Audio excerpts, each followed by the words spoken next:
Hello, I'm Mr. Polk, and welcome to my kitchen. The first thing I want to make today is Chantilly cream, and I've already started it, whereas I already put the heavy cream in. This was about a pint of heavy cream, 2 ounces of powdered sugar, and a tablespoon of vanilla. And I whipped it, right now it's kind of like at a soft peak. It wants to hold a peak, but not really. It's just not really where you want it to be for Chantilly.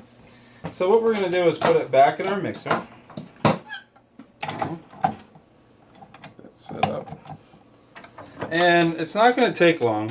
I'm gonna take it up to about 8. If you look at the recipe, it tells you to start low and work your way up, and then once it gets to about here, okay, this is where you want it, and this is where we have a nice stiff peak, and this is where you have to be careful. Okay, this is nice whipped cream. It holds a peak. It looks great.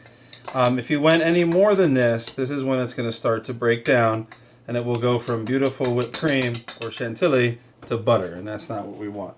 So right now the Chantilly looks great, so we're just going to put that off to the side, and we're going to revisit our pastry cream. And let me just move this out of the way. Okay, so we'll revisit our pastry cream that we made last time, and it turned out great. You can see that it's smooth on the top. It's nice and silky. This is what we want, nice and smooth. A really nice pastry cream. Now, you could use this straight up. A lot of cakes use it like this. A lot of custards, like if you were making a fruit tart like we're going to make today, you could put it in straight up like this. But what I'm going to do is add a little bit of a fluff to it, and that's what we like to call a mousseline. Now, this is the more advanced mousseline where we're making our own pastry cream, and we've just made our own Chantilly, and we're going to blend them together. You could do a similar thing like this by just using an instant jello, an instant pudding mix, and then a pre-made frozen whipped cream product. You could whip that in and kind of have the same results and put it in like a graham cracker crust or something like that. So what I'm going to do is, there's really no recipe here. It's just how you want it. I'm going to start with maybe 2 scoops of my nice Chantilly, and we're going to fold. All right, so I know the traditional folding method, they always say fold it 12, 3, 6, and 9, but I just like to go through, and we've folded before. What we're doing is just trying to get underneath it to mix it together. What we want is we want to blend it. We don't want to stir it like crazy because we want the air that we whipped into the Chantilly to go into the pastry cream and turn it into this softer cream like a mousseline. So we keep bringing that together. You can see that the color changes a little bit.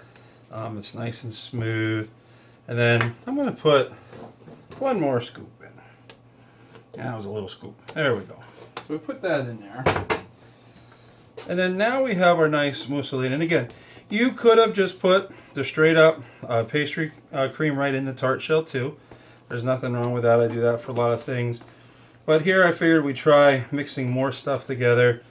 This can be used as a filling for things or anything you want, really. So this looks great.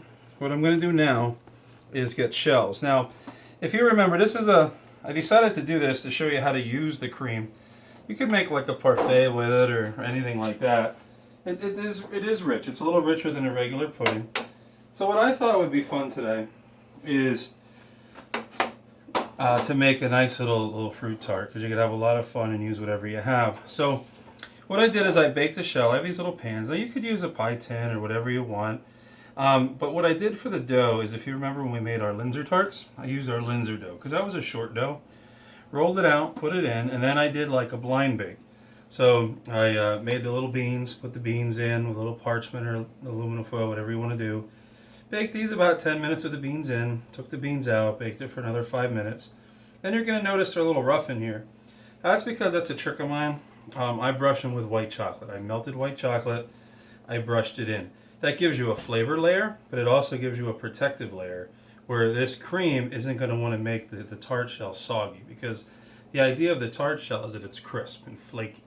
All right, so we're going to take a spatula and we're going to fill these up.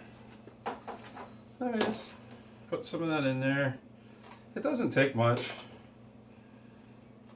I just try to get them smooth, get them nice. This looks good.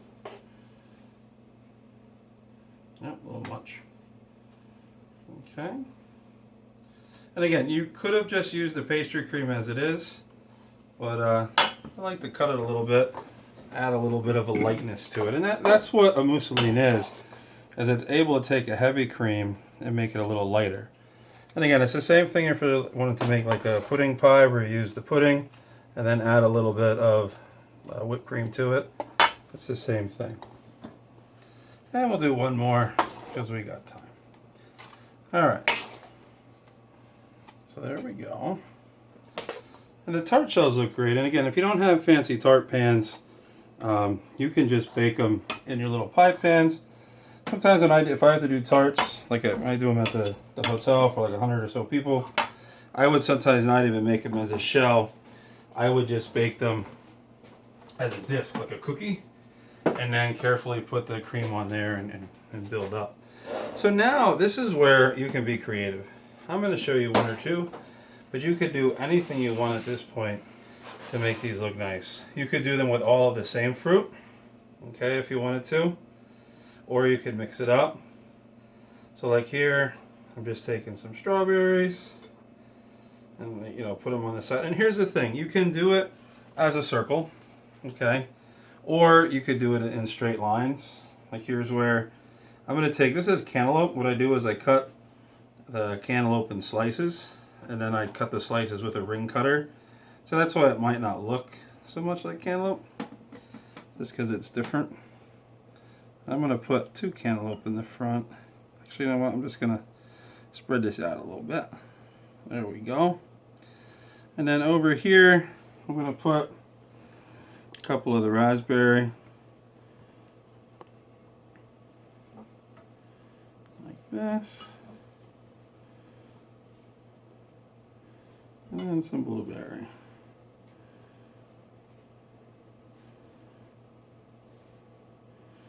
So yeah, that's a really nice looking fruit tart. Now you could do, sometimes people like the strawberries and they like to go around in a circle because it kind of gives you that flower look. You could do that. So we'll do a fun one. And then your last one, you gotta like pick this guy up. And then you could do, I could do another row, or I could just fill it in with something. Maybe I'll just put some blueberries in the middle. That almost gives you like a sunflowery looking thing. Okay. And then we'll do, because this is going pretty good, we'll do one more. Maybe we'll do some berries on the center here.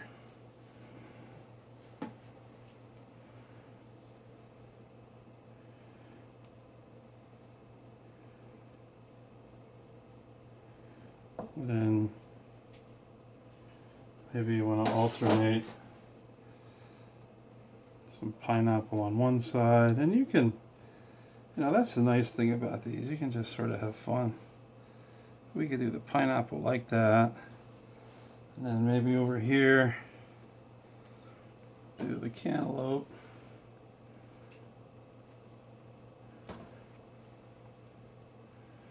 And then maybe you just want to do, some blueberries down the center and call out one a day. So there's some different things you can do. And you could make a large one like this. You could make a big shell and put your fruit on. This would look really great in the summer and the spring. And then the last thing you want to do to make it really pop is make a glaze. Not everybody does this, but it does make them really, you're going to notice a super change here. This is just apricot jelly, straight off the shelf. Put it in a pan, heat it up, and then add water. How much water? Enough water till it's thin enough to brush, okay? Then what I do after it gets hot, it still gets kind of chunky because it was the jelly. I strain it once and put it back in the pan and reheat it, and this is what I have. You want it while it's hot because it's going to brush.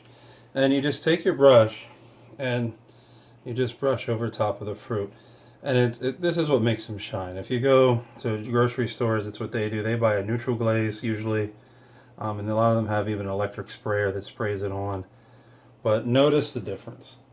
Okay. The other thing is, if you're going to serve these to people, when you put the glaze on, the apricot also gives you another flavor. The glaze causes all the fruit to stick together, so that's kind of nice too.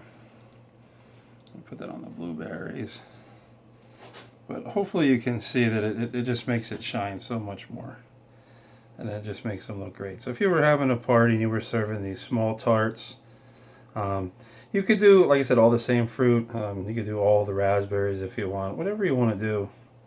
You can just have fun with it. But what I wanted to do is I wanted you to see a way that you could use the pastry cream, a way that you could, if you made homemade pastry cream, what you could do with it. You can make a mini fruit tart, and you could use any fruit you want. So there you go. There you can see 3 great little ideas, little ways that you can make tarts. And what I like is that you used our past experiences too. We learned how to blind bake, so we had a blind bake. We learned how to make short dough for the Linzers, so we did that again. So it kind of brings everything together. So thank you for baking with me today, and I can't wait to bake with you real soon right here in Mr. Polk's kitchen.